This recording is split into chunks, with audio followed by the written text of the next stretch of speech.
2 minute में पूरा business update. चलो शुरू करते हैं। IPO listing update. हेलो जी हॉलीडेज की लिस्टिंग आज फ्लैट रही। स्टॉक 118 रुपए के इशू प्राइस पर ही मार्केट में लिस्ट हुआ। इन्वेस्टर्स को ना मुनाफा हुआ ना नुकसान।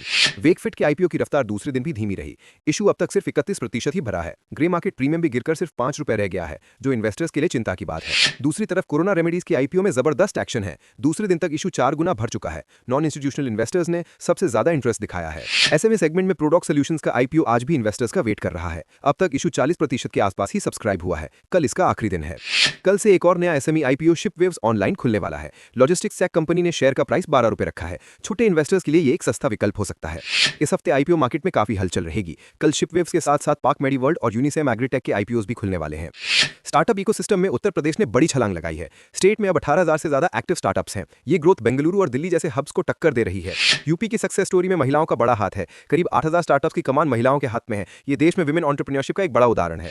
फिनटेक और इन्वेस्टमेंट फर्म इनक्रेट कैपिटल ने संजय सिंह को अपना नया इन्वेस्टमेंट बैंकिंग हेड बनाया है। उनका 20 साल का तजुर्बा कंपनी को नए मुकाम पर ले जाएगा।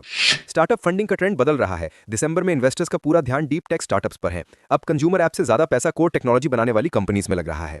आज की स्टार्टअप राउंडअप में एग्रीटेक और एआई सेक्टर में नई डील्स की चर्चा है। नीश सेक्टर्स में इन्वेस्टर्स का भरोसा लगातार बढ़ रहा है। पब्लिक कंपनी बनने के बाद जेप्टो अब अपने बोर्ड और गवर्नेंस को मजबूत कर रहा है। ये सब 2026 में आने वाले उनके मैसिव आईपीओ की तैयारी है। शेयर बाजार में आज कोहराम मच गया। सेंसेक्स 700 पॉइंट टूटकर 84,500 के नीचे आ गया है। निफ्टी भी 25,750 का लेवल तोड़ चुका है। ग्लोबल मार्केट की कमजोरी ने मूड बिगाड़ दिया। इंडिगो की मुसीबतें कम नहीं हो रही। हाल ही में कंपनी की मार्केट वैल्यू 53,000 करोड़ रुपए कम हो गई है। गोल्डमैन सैक्स ने टारगेट प्राइस घटा दिया है। सोने के भाव में आज गिरावट आई है। गोल्ड करीब 770 रुपए सस्ता होकर 1,29,432 रुपए पर आ गया है। ग्लोबल मार्केट में नरमी का असर यहां भी दिख रहा है। सेंसेक्स में आज सबसे ज्यादा पिटाई एशियन पेंट्स की हुई है। स्टॉक करीब 2% टूट गया। मार्केट में ओवरऑल बिकवाली के चलते इन्वेस्टर्स ने इस स्टॉक से दूरी बनाई है। गिरते बाजार में भी कुछ मौके हैं। एक्सपोर्ट्स ने जिंदल स्टेनलेस खरीदने की सलाह दी है। इसका टारगेट 785 रुपए बताया जा रहा है। कोटक इक्विटीज ने टाटा कैपिटल पर कवरेज शुरू की है और एड रेटिंग दी है। उन्होंने 360 रुपए का टारगेट दिया है, क्योंकि कंपनी की लोन ग्रोथ काफी स्ट्रांग दिख रही है। आज के लिए बस इतना ही। लेकिन रुकिए, आप हमें क्यों फॉलो करें? सिंपल रीजंस हैं। डेली बिजनेस अपडेट, हर दिन आपको लेटेस्ट और मोस्ट इंपॉर्टेंट बिजनेस खबर मिलेगी। आफ्टर मार्केट एनालिसिस, मार्केट बंद होने के बाद डेली इंडेक्स एनालिसिस, जिससे आपको नेक्स्ट डे की तैयारी में हेल्प मिलेगी।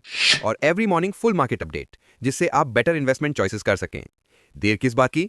इस वीडियो को लाइक करें, अपने दोस्तों के साथ शेयर करें और सब्सक्राइब बटन और नोटिफिकेशन बेल जरूर दबाएं। मिलते हैं कल।